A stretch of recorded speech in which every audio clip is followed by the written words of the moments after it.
warahmatullahi wabarakatuh. Bagaimana kabarnya teman-teman semuanya pada hari ini? Saya harap semoga teman-teman semuanya dalam keadaan sehat dan tetap semangat. Baiklah, kami dari kelompok 8 akan mempresentasikan hasil diskusi dari kelompok kami mengenai penelitian etnografi, penelitian naratif, dan juga penelitian historis. Sebelum masuk ke pembahasan, sebelum masuk ke pemateri, izinkan kami untuk memperkenalkan anggota kelompok kami terlebih dahulu. Yang pertama adalah saya sendiri, Rahmayani, NIM 193111019. Kemudian Afah Kusnul, NIM 193111025. Dan yang terakhir adalah Aisyah Umi Nurul Azizah, NIM 193111035. Baiklah, untuk teman-teman silahkan nanti disimak secara baik-baik penjelasan dari kelompok kami. Terima kasih. Baiklah teman-teman semuanya, di sini nanti saya akan menjelaskan penelitian etnografi. Nah, penelitian ini itu termasuk dalam penelitian kualitatif ya teman-teman semuanya. Dan nanti saya akan menjelaskan tuh mulai dari pengertian, kemudian dilanjutkan macam-macam langkah-langkah, selanjutnya kelebihan dan kekurangan dari penelitian itu sendiri. Dari di sini tuh teman-teman udah pada tahu belum sih apa pengertian etnografi sebelum masuk penelitian ya? Kalian udah pada tahu belum etnografi itu apa sih gitu? Nah, jadi kata etnografi itu berasal dari bahasa Yunani, yaitu ethnos yang artinya kelompok budaya. Nah, jadi kalau menurut beberapa ahli ya, silakan dilihat teman-teman di sini ada. Menurut beberapa ahli, penelitian etnografi itu adalah memiliki tujuan untuk mengungkap makna sosiokultural yang ada di masyarakat. Jadi secara mudahnya gini ya, penelitian etnografi itu memiliki suatu penelitian yang bertujuan untuk meneliti sosiokultural atau budaya kebiasaan yang ada di masyarakat secara lebih mendalam lagi gitu. Mulai dari nanti meneliti dari latar belakangnya dan lain sebagainya. Nah, selanjutnya di sini saya akan melanjutkan yaitu tujuan penelitian etnografi. Nah, tujuan penelitian etnografi yang pertama adalah itu mengarah pada sebuah historis itu melatar belakangi peristiwa sosial budaya atau tradisi dari subjek penelitian.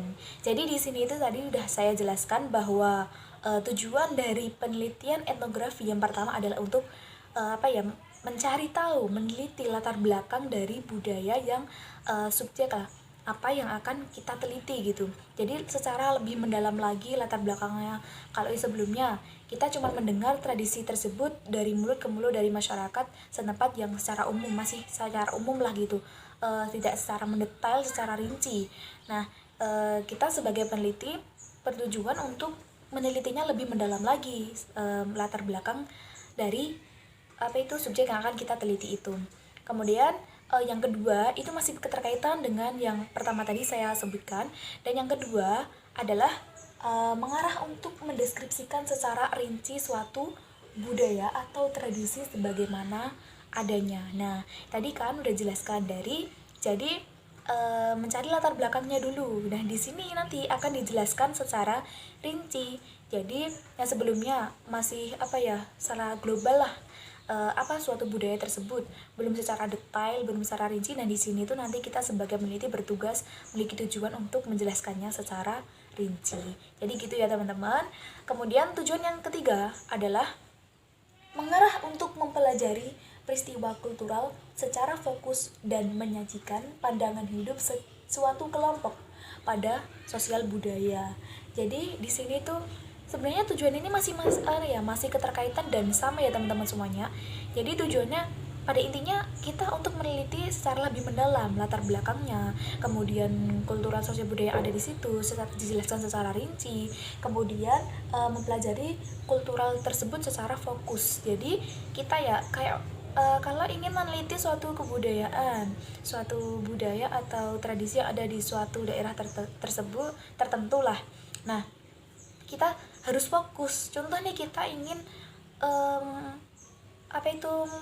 meneliti Baiklah, tujuan yang keempat studi penelitian etnografi adalah studi etnografi itu selalu berkaitan dengan cara berpikir dalam kehidupan sehari-hari dan cara berperilaku masyarakat pada daerah tersebut. Jadi di sini tuh masih berkaitan gitu loh ya. Jadi bukan cuma budaya yang diteliti, itu juga berkaitan dengan cara berpikir mereka, kemudian cara berperilaku mereka, dan juga kehidupan sehari-hari mereka itu seperti apa gitu ya. Jadi diteliti di situ, tujuannya untuk meneliti disitulah dari tadi kehidupan mereka, kemudian cara berlaku mereka, cara berpikir mereka, dan lain sebagainya. Tergantung dengan tujuan si peneliti ingin meneliti dari mana gitu ya. Kemudian yang keempat itu berkaitan dengan suatu peristiwa yang unik dan spesifik dalam budaya tertentu dan sejalan dengan kebudayaan kelompok yang terdapat pada daerah tersebut. Jadi di sini itu peneliti mencari topik, mencari subjek penelitian yang unik yang sekiranya belum pernah diteliti oleh peneliti sebelum-sebelumnya gitu loh ya. Penelitian itu bersifat baru, entah nanti diteliti budaya yang udah lama melekat pada masyarakat pada daerah tersebut tertentu. Nah, atau adakah budaya baru yang perlu diteliti oleh peneliti yang sekiranya belum pernah diteliti gitu ya, yang unik lah, yang bisa sekiranya menarik bagi orang lain untuk dibaca dan juga bersifat unik untuk diteliti gitu intinya ya.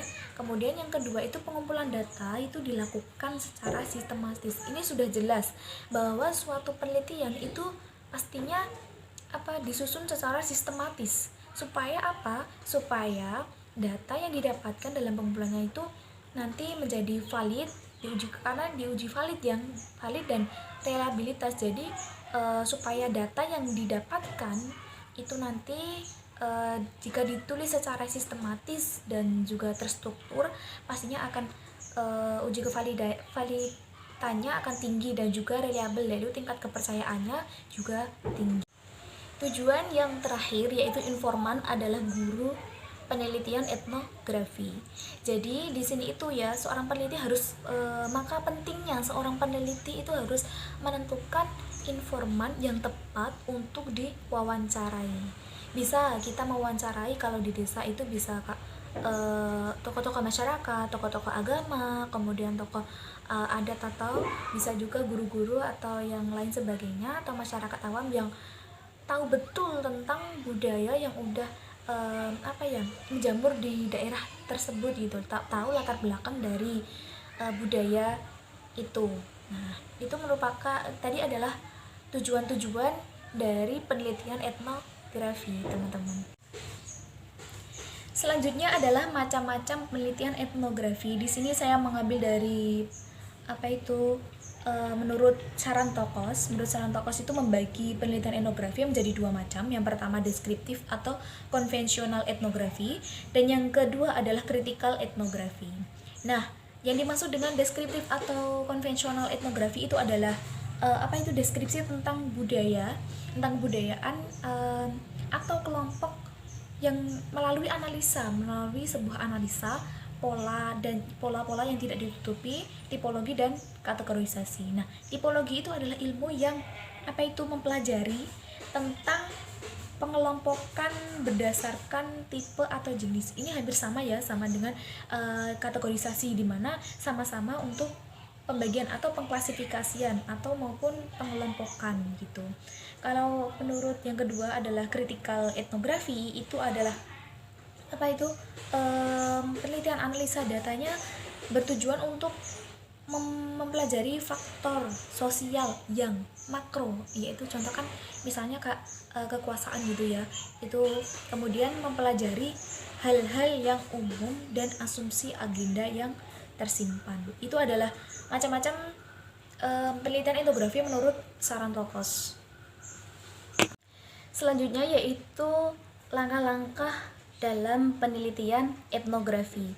Nah, di sini saya mengambil dari Spradley, itu telah menyebutkan ada 12 langkah-langkah dalam penelitian etnografi. Baiklah, untuk langkah yang pertama yaitu menetapkan informan atau subjek penelitian. Tadi sudah saya jelaskan. Jadi langkah pertama itu kita menentukan informan ya, menentukan informan yang akan kita wawancarai.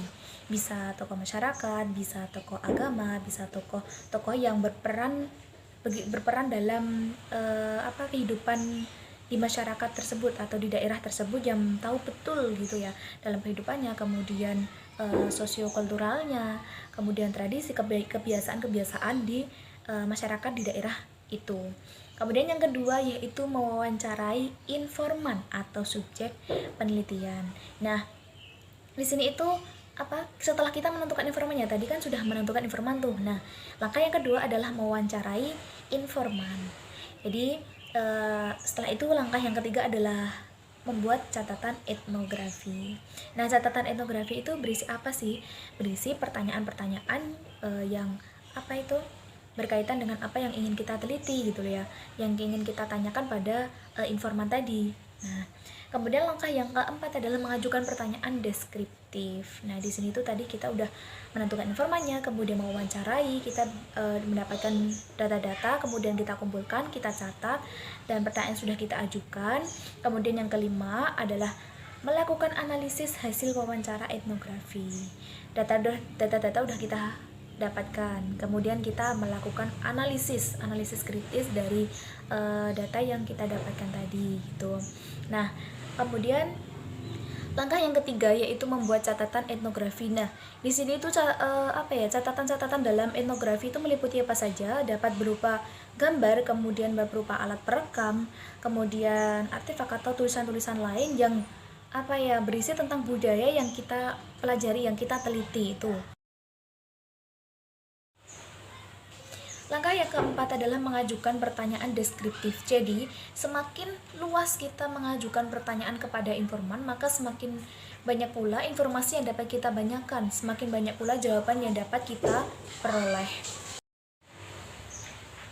Kemudian yang kelima adalah melakukan analisis wawancara etnografis. Nah, menurut Spartley bahwa analisis etnografi itu adalah suatu penyelidikan dari berbagai bagian sebagaimana sudah dikonseptualisasikan oleh informan. Itu adalah analisis wawancara etnografis. Langkah yang keenam adalah analisis domain. Nah, analisis domain itu apa sih? Analisis domain adalah upaya yang dilakukan oleh seorang peneliti untuk memperoleh gambaran umum tentang data untuk menjawab fokus penelitian.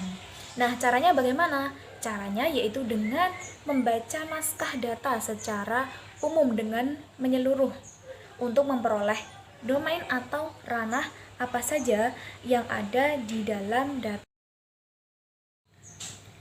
Tujuan yang ketujuh yaitu mengajukan pertanyaan struktural. Nah, pertanyaan struktural itu memiliki fungsi ya teman-teman semuanya. Ya, fungsi dari pertanyaan struktural ini adalah untuk menemukan organisasi pengetahuan dari budaya informan. Itu adalah fungsi dari itu tadi ya, pertanyaan struktural. Kemudian tujuan yang kedelapan adalah membuat analisis taksonomi. Nah, analisis taksonomi ini dilakukan untuk membuat kategori dari simbol-simbol yang ada pada kebudayaan yang diteliti. Itu adalah fungsi dari tujuan dibuatnya. Selanjutnya tujuan yang ke-9 itu ada mengajukan pertanyaan kontras. Nah, pertanyaan kontras ini itu dilakukan untuk melengkapi informan yang dicari, informasi yang dicari. Jadi pertanyaan kontras ini untuk sebagai perbandingan gitu ya dari pertanyaan-pertanyaan yang udah ada. Nah, sebagai perbandingan antara satu dengan yang lainnya. Nah, kalau menurut Spartley, pertanyaan kontras diajukan untuk menegaskan bahwa apa itu makna sebuah simbol dan dapat ditemukan dengan menemukan sebuah simbol berada di simbol-simbol yang lain. Pada intinya pertanyaan kontras ini ya itu tadi sebagai perbandingan pertanyaan atau simbol-simbol yang ada di simbol yang lain dengan simbol yang lainnya, seperti itu. Baiklah, di sini saya akan melanjutkan. Yang terakhir adalah kelebihan dan kekurangan penelitian etnografi. Nah, saya akan menjelaskan terlebih dahulu kelebihannya ya teman-teman. Jadi kelebihan penelitian etnografi yang pertama adalah itu menghasilkan pemahaman yang lebih mendalam. Jadi di sini itu penelitian etnografi kelebihannya, data yang diteliti, data yang dihasilkan dari penelitian etnografi itu lebih mendalam, lebih detail, dan data-data yang dikumpulkan itu karena banyak-banyaknya pertanyaan-pertanyaan yang diajukan oleh informan. Karena tadi sudah disebutkan bahwa semakin luas pertanyaan yang kita ajukan kepada informan, maka semakin banyak juga jawaban yang kita dapat, semakin banyak juga informasi yang kita dapatkan. Itu adalah kelebihan dari penelitian etnografi yang pertama. Kemudian yang kedua yaitu mendapatkan atau memperoleh data dari sumber utama. Maksudnya itu memiliki tingkat validasi yang tinggi. Jadi kelebihan dari penelitian etnografi itu dalam memperoleh sumber data itu kita langsung mewawancarai gitu, langsung terjun ke lapangan. Jadi data yang kita peroleh itu memiliki tingkat validitas yang tinggi. Kemudian yang terakhir adalah kelebihan dari penelitian etnografi itu seorang peneliti dapat mengasah kemampuan dalam berinteraksi, karena di sini itu seorang peneliti dituntut untuk dapat bersosialisasi dengan baik dengan masyarakat. Nah, itulah kelebihan dari penelitian etnografi.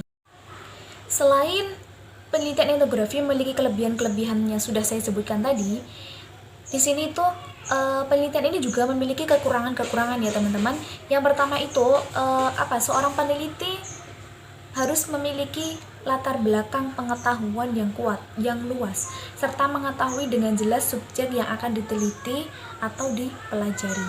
Jadi di awal itu seorang peneliti udah benar-benar siap dengan kemampuannya, kemudian siap dengan pengetahuannya, dengan pengetahuan yang luas, yang kuat, sehingga dalam melakukan penelitian itu dapat berjalan dengan baik. Karena penelitian ini benar-benar kita seorang peneliti harus memiliki sosialisasi, dapat bersosialisasi dengan baik dengan masyarakat nanti yang akan diwawancarai gitu ya. Kemudian yang kedua kekurangannya yaitu dalam pengkajian kemungkinan dipengaruhi oleh kecenderungan budaya yang dimiliki oleh peneliti. Jadi ketika seorang peneliti yang meneliti budaya di tempat yang lain, di daerah yang lain, maka ya udah fokus pada daerah tersebut. Jangan sampai kebudayaan yang ada dalam peneliti itu terbawa dalam penelitian objek yang diteliti gitu ya. Kemudian yang ketiga, kekurangannya itu membutuhkan jangka waktu yang cukup panjang untuk mengumpulkan data dan juga mengolah data. Karena melakukan wawancara, kemudian melakukan observasi, melakukan pengamatan dengan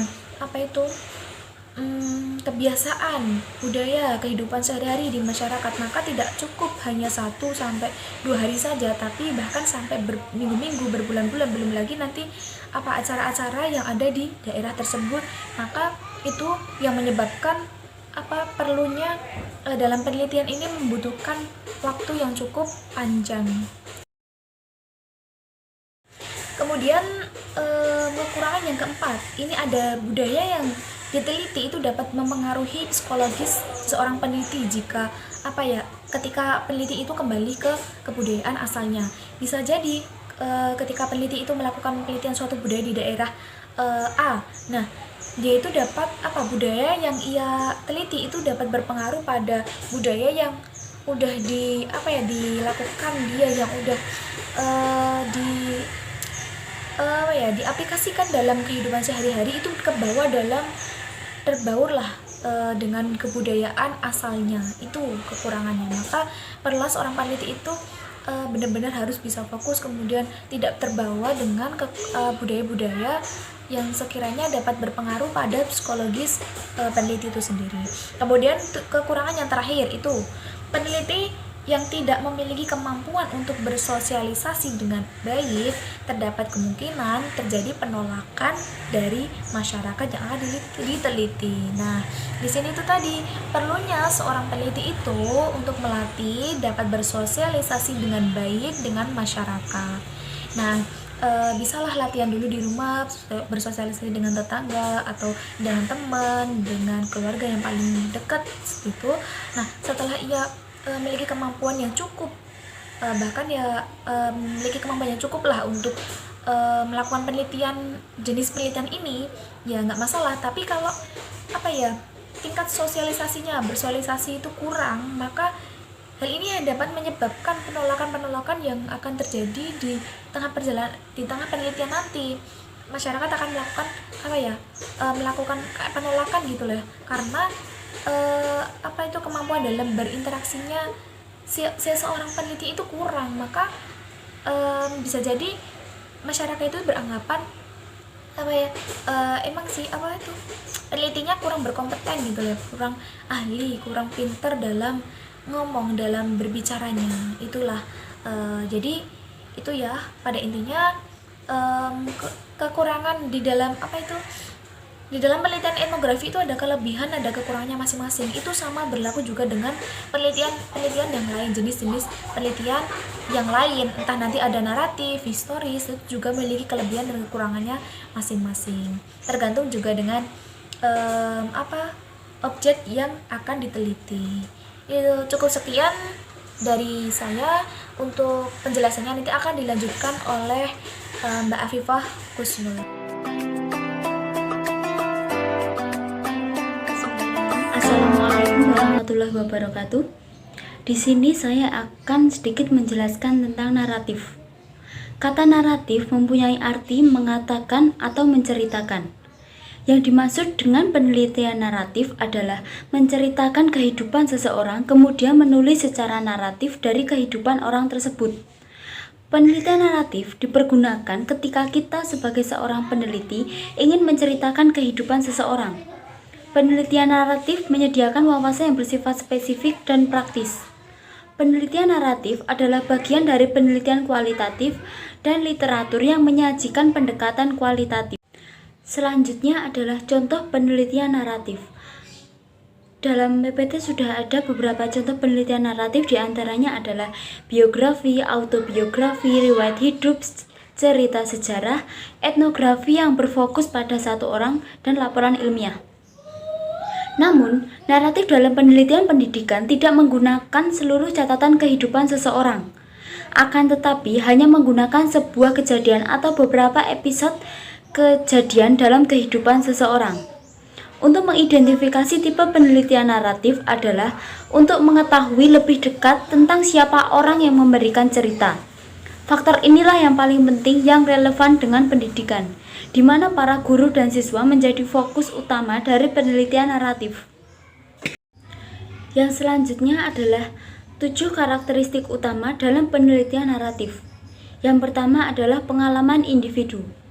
Penelitian naratif berfokus pada pengalaman kisah hidup seseorang atau bagaimana kisah masa lalu seseorang dan bagaimana hal itu menjadi kontribusi pada pengalaman sekarang dan pengalaman yang akan datang. Dan yang kedua adalah kronologi pengalaman.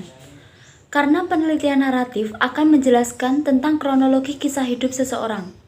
Kronologi dalam penelitian berarti bahwa seorang peneliti menulis kisah hidup seseorang dengan mengurutkan berdasarkan waktu. Dan yang ketiga adalah pengumpulan cerita individu.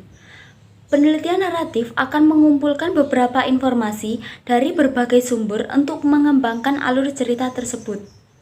Dan yang selanjutnya adalah menceritakan kembali.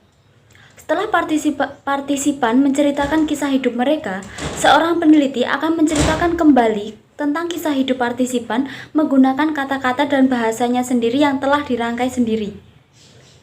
Dan yang selanjutnya adalah proses pengkodean tema. Setelah data diproses, tahap selanjutnya adalah mengelompokkan data sesuai dengan tema yang telah ditetapkan dan kemudian dibagi. Dan selanjutnya adalah konteks atau pengaturan. Ketika seorang peneliti menceritakan kembali kisah hidup partisipan, peneliti haruslah memperhatikan secara rinci tentang konteks dan pengaturan. Dan yang terakhir adalah kolaborasi dengan partisipan. Dalam semua proses penelitian, peneliti haruslah bekerja sama dengan partisipan. Kolaborasi biasa disebut dengan hubungan kerja yang baik antara peneliti dengan partisipan yang akan menghasilkan sebuah penelitian yang baik. Inti dari penelitian naratif ini adalah menceritakan kembali. Oleh karena itu, memilih siapa yang akan menjadi partisipan menjadi faktor penentu paling utama dalam penelitian naratif. Mungkin hanya itu yang dapat saya sampaikan, kurang lebihnya mohon maaf. Wabillahi taufiq wal hidayah. Wassalamualaikum warahmatullahi wabarakatuh.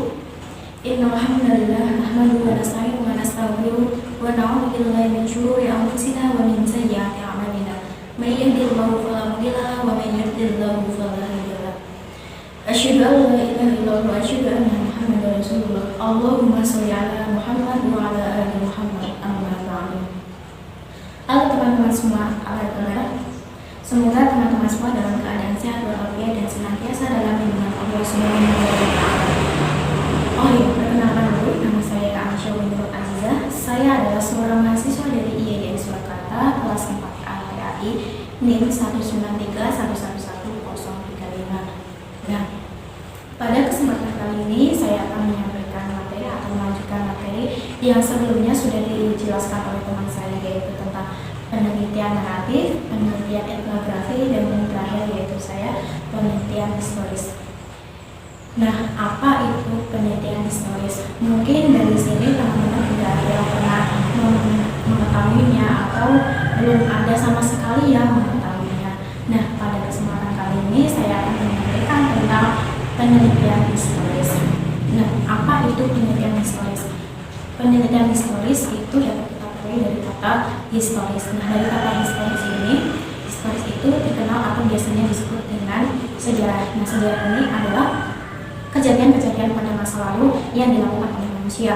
Nah, kejadian itu dapat yang menginspirasi, misalkan ya perkembangan pendidikan Islam pada masa Rasulullah SAW dan perkembangan pendidikan Islam masa Khulafaur Rasyidun, perkembangan pendidikan Islam masa dinasti Umayyah, perkembangan pendidikan Islam pada masa dinasti Abbasiyah, dan lain sebagainya yang terkait dengan perkembangan pada masa lalu, kejadian apa peristiwa kejadian masa lalu. Nah, kemudian jika seseorang ingin mengetahui kejadian masa lalu, seorang peneliti dapat menggunakan metode penelitian historis ini. Dengan demikian, pengertian penelitian historis secara umumnya itu adalah suatu penelitian yang membahas tentang pengumpulan data secara sistematik berkaitan dengan kejadian masa lampau guna untuk menguji hipotesis yang berhubungan dengan penyebab, pengaruh, atau perkembangan kejadian yang mungkin membantu dengan memberikan informasi pada kejadian saat ini dan mengantisipasi kejadian yang akan mendatang. Namun nampaknya seorang peneliti dalam melakukan penelitian itu jarang sekali menggunakan metode penelitian historis ini.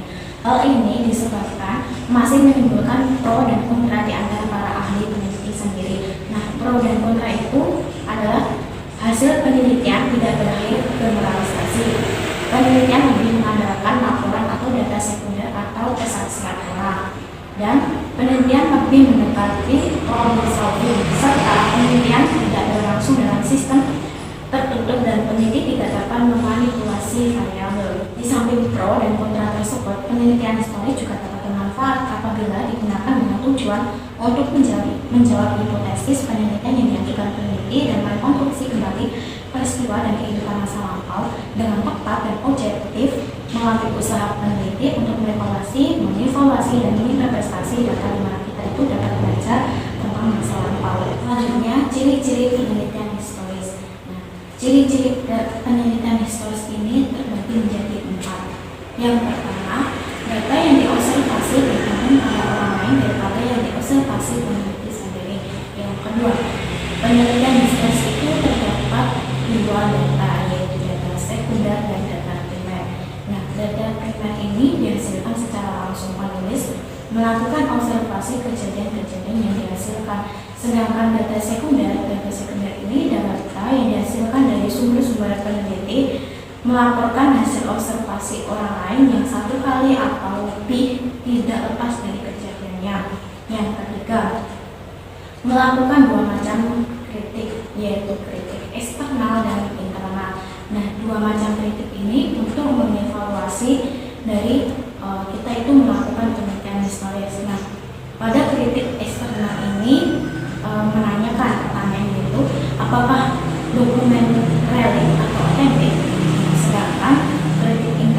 menanyakan apabila data itu otentik, apakah data tersebut akurat dan relevan. Nah, pertanyaan ini merupakan pertanyaan yang lebih-lebihkan, namun dengan tujuan atau dengan maksud untuk menguji motif, kebersebelahan, dan keterbatasan penulis. Dan yang terakhir dari ciri-ciri penelitian historis ini adalah penelitian historis tidak sekedar penelaahan kepustakaan, sebab penelitian ini lebih tuntas untuk mencari informasi-informasi lebih luas dan menggali informasi lebih luas, serta banyak menggali bahan-bahan yang tidak diterbitkan, tidak tertulis dalam bahan acuan standar. Sumber-sumber data ini harus mempunyai karakteristik yang berbeda di antara metode penelitian lainnya. Nah, sumber-sumber penelitian historis ini terbagi menjadi dua, yaitu sumber-sumber primer dan sumber-sumber sekunder. Sumber-sumber primer ini adalah data yang diperoleh dari cerita para pelaku peristiwa itu sendiri. Seorang yang jadi saksi mata dan mengalami atau mengetahui peristiwa tersebut. Nah, misalkan ya, yang menjadi perhatian para peneliti di lapangan seperti dokumen asli, relief, dan benda-benda peninggalan masyarakat di masa lampau. Dan yang kedua yaitu sumber-sumber sekunder. Nah, sumber sekunder ini adalah informasi yang diperoleh dari sumber lain yang mungkin tidak berhubungan langsung dengan peristiwa tersebut. Nah, contohnya pada sumber ini dapat berupa para ahli yang mendalami atau mengetahui peristiwa yang dibahas, dan dari bukti atau catatan yang berkaitan dengan peristiwa buku sejarah, artikel ensiklopedia, dan buku penelitian. Selanjutnya yaitu jenis-jenis penelitian historis. Nah, jenis-jenis penelitian historis ini terbagi menjadi 4. Yang pertama yaitu penelitian historis komparatif, yang kedua penelitian yuridis atau legal, yang ketiga yaitu penelitian biografis, yang keempat penelitian bibliografis. Nah, untuk yang pertama yaitu penelitian historis komparatif. Maksudnya sebuah metode penelitian sejarah yang dilakukan untuk membandingkan faktor-faktor dari fenomena-fenomena yang terjadi pada masa lampau. Jadi penelitian komparatif itu membandingkan dari fenomena-fenomena yang terjadi pada masa lampau. Dan yang kedua yaitu penelitian yuridis atau legal. Maksudnya peneliti yang hendak dilakukan oleh seorang peneliti untuk menyelidiki hal-hal yang menyangkut dengan hukum, baik itu hukum formal maupun non formal tentang masa lampau.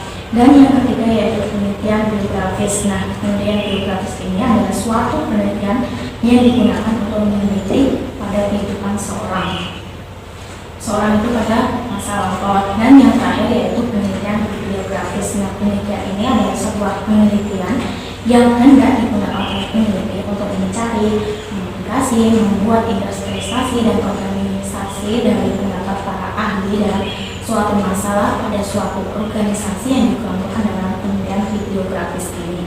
Selanjutnya yaitu langkah-langkah dalam melakukan penelitian historis. Nah, langkah-langkah pokok atau langkah-langkah secara umumnya dalam melakukan penelitian historis ini diantaranya yaitu yang pertama, menentukan permasalahan atau definisikan masalah. Jadi ketika kita melakukan sebuah penelitian dengan penelitian historis ini, kita tentukan dulu masalahnya itu apa yang ingin kita bahas. Nah, dalam menentukan masalah ini ada hal yang perlu ditanyakan pada diri sendiri yang diharapkan mempunyai manfaat ganda, yaitu bermanfaat bagi masyarakat dan pengembangan pengetahuan. Dan yang kedua yaitu rumuskan tujuan penelitian. Jadi ketika kita sudah menemukan masalahnya itu apa yang ingin dibahas, maka rumuskan tujuan penelitiannya. Nah, maka dalam merumuskan tujuan penelitian ini dapat dihubungkan dengan teori yang ingin dibentuk. Dan yang ketiga yaitu mengumpulkan data. Jadi kita mengumpulkan data itu termasuk di dalamnya itu menentukan populasi, besarnya sampel, dan metode pengumpulan data. Peneliti harus perlu mendokumentasikan secara sistematis dengan sumber data primer dan sekunder, dan sebelumnya itu sudah dijelaskan. Dan selanjutnya yaitu evaluasi data. Evaluasi data ini adalah data yang sudah dikumpulkan tadi, maka baru dievaluasi atau dinilai dengan cara kritik eksternal dan internal. Dan sebelumnya kita sudah dibahas. Yang selanjutnya yaitu interpretasi dan generalisasi. Nah, pada tahap ini, analisis data dan buat interpretasi dan generalisasi fenomena-fenomena yang disebut. Selanjutnya, yaitu kita buat kesimpulan-kesimpulannya. Dan yang terakhir yaitu melaporkan hasilnya. Nah, melaporkan hasil ini peneliti kepada masyarakat termasuk melengkapi komponen-komponen peneliti dan mengkomunikasikan ke dalam jurnal ilmu pengetahuan. Nah, itulah pembahasan tadi, mulai dari pengertian, ciri-ciri, sumber-sumber yang ada dalam penelitian historis, kemudian jenis-jenis dalam penelitian historis, dan langkah-langkahnya dalam melakukan penelitian historis. Kemudian, adapun kelebihan atau kekurangan ketika kita itu melakukan penelitian dengan metode penelitian historis ini. Nah, kelebihannya itu yang pertama dengan mudah untuk mencari informasi. Dengan mudah seorang peneliti itu untuk mencari informasi. Kemudian sumber data sudah dinyatakan secara definitif dari mana pengarang, tempat, dan waktu. Kemudian seorang peneliti itu dapat mencari data secara lebih tuntas dengan menggali informasi yang diperlukan dalam penelitian, dan kemudian tidak meningkatkan peneliti secara fisik. Dan terakhir, tidak ada kekhawatiran akan terjadinya interaksi peneliti dengan subjek. Kemudian kurangannya yang ada dalam melakukan penelitian historis ini, yang pertama yaitu banyak mengumpulkan diri pada data yang diamati oleh orang lain pada masa lampau. Kemudian yang kedua, data yang digunakan itu mengandungkan pada data primer. Kemudian yang terakhir, dengan mencari data itu lebih tuntas dan menggali informasi yang lebih tua, maka yang tidak diterbitkan atau yang tidak dikutip dalam bahasa acuan standar. Nah, itulah kelebihan dan kekurangan dalam melakukan penelitian historis. Nah, itulah pembahasan dari saya. Kurang lebihnya saya mohon maaf karena kesalahan itu adalah datanya dari saya sendiri, dan jika ada yang kebenaran itu datanya atas perlindungan dari Allah Subhanahu wa Ta'ala. Semoga bermanfaat. Selamat menjalankan ibadah puasa. Semoga Allah terima oleh Allah Subhanahu wa Ta'ala. Semoga dengan datangnya bulan Ramadan yang penuh berkah ini dapat membawa kita menjadi lebih baik lagi. Demikian, wallahu muwaffiq ila aqwamit thoriq. Wassalamualaikum warahmatullahi wabarakatuh.